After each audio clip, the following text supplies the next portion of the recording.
Истории из жизни.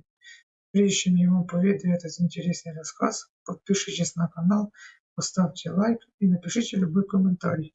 Это очень сильно поможет продвижению этого видео. Приятного просмотра. В жизнь я это воплощать не спешила, так как хотя у нас и был с мужем отличная любовь, все изменилось после одного случая. Супруг на тот момент работал в одной торговой фирме и периодически уезжал в командировки на тематические выставки. В этот раз выставка должна была проходить в нашем городе, и муж предложил мне пойти с ним на неофициальную часть мероприятия, простыми словами банкет. Сначала я хотела отказаться, но он сказал, что другой его коллега тоже берет с собой супругу, мы обязательно с ней подружимся и скучно не будет.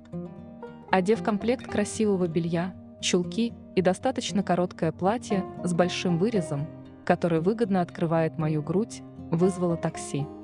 Когда я подъехала на такси, супруг и его коллега Павел встретили меня и сообщили, что, к сожалению, Елена, жена Павла, в самый последний момент не смогла приехать. Пришлось приглядывать за племянниками.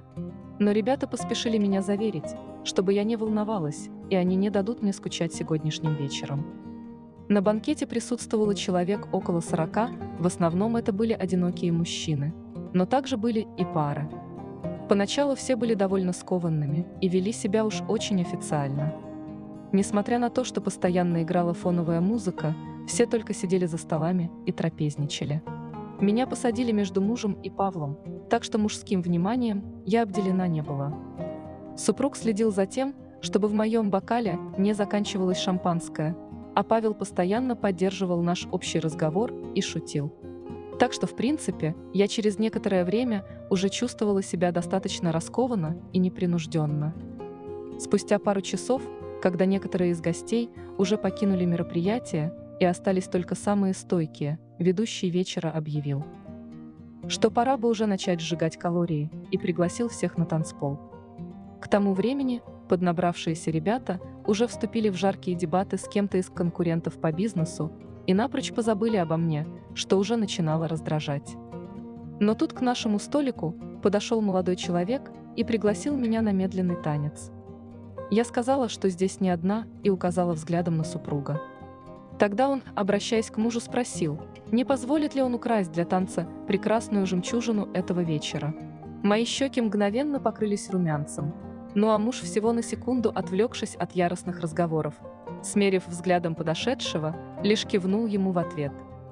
Пригласившего меня парня звали Дмитрием. Он был очень высоким, около 1,90 м ростом, с крепким телосложением и достаточно симпатичным. Поначалу мы танцевали очень целомудренно, но спустя какое-то время я почувствовала, что его рука стала периодически опускаться с талии на попку. При этом он стал плотнее прижиматься ко мне, так что мои груди 4-го размера стали тереться о его торс. При этом он продолжал непринужденно со мной общаться, как будто это все было в порядке вещей. Я украдкой поглядывала на наш столик, в надежде, что муж заметит слишком уж смелые знаки внимания ко мне. Но все было тщетно, он также увлеченно продолжал спорить с каким-то мужчиной, который подсел за стол на мое место. Зато я заметила, что достаточно захмелевший Павел, не отрываясь, смотрел на нашу танцующую пару. Когда музыка затихла, Дмитрий наклонился ко мне и прошептал прямо на ушко, что безумно рад знакомству с такой сексуальной девушкой. При этом его губы коснулись моей мочки, и в этот момент я почувствовала, как острая волна, похожая на разряд тока, прошла через все тело. С моих губ слетел томный вздох, закусив при этом нижнюю губу. Посмотрев на него, я увидела хищную улыбку, видимо, он понял, что его действия привели к нужному результату. Я, отстранившись, попросила проводить меня к столу, и он, взяв меня под локоть левой рукой, медленно повел через весь зал.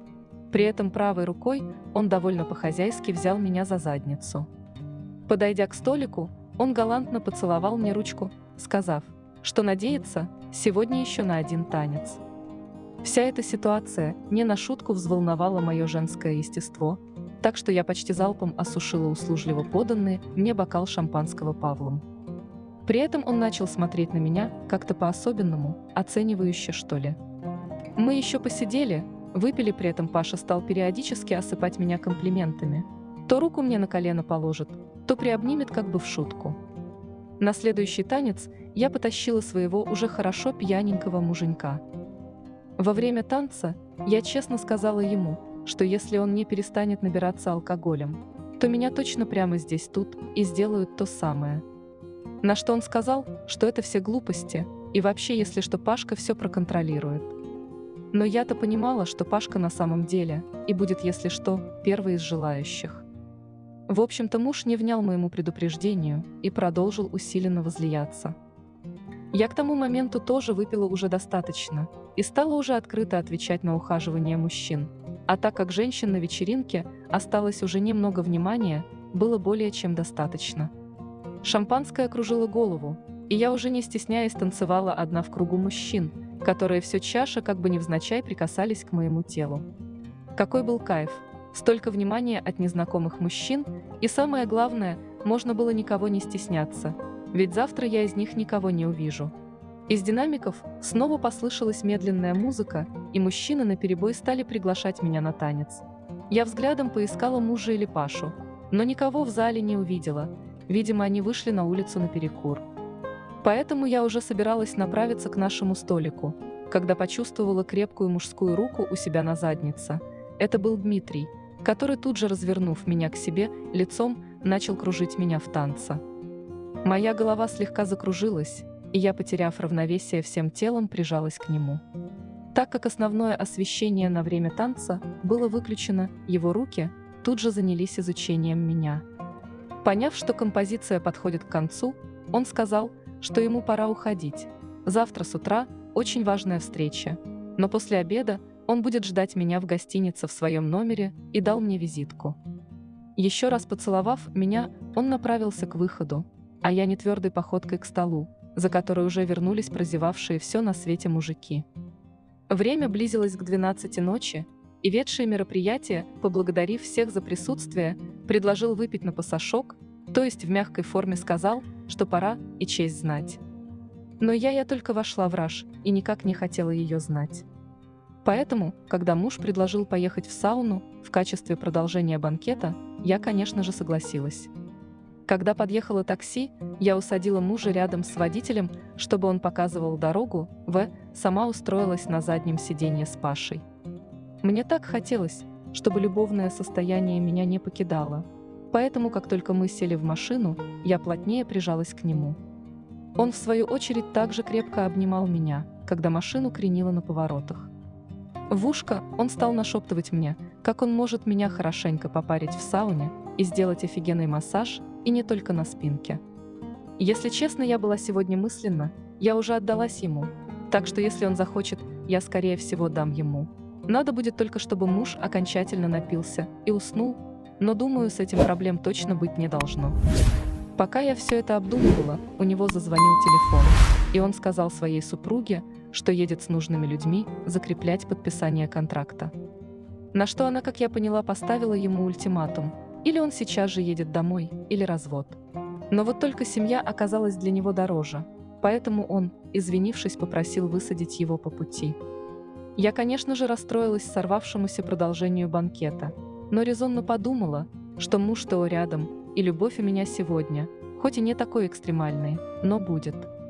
Но, к сожалению, пока мы добрались домой, мой благоверный все-таки отрубился в машине, и мне пришлось практически на себе переть его в квартиру. При этом он что-то постоянно бубнил и брыкался, чем испортил мне настроение окончательно. Но это еще не конец. Продолжение следует. Очень хотелось все рассказать в деталях с чувствами и эмоциями, поэтому пришлось разделить на две части. А на второе будет горяченькое. Ваши лайки – лучшая мотивация рассказывать еще такие истории. Спасибо всем, кто их ставит.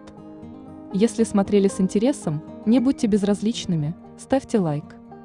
Вам ничего не стоит, а мне приятно, я радуюсь.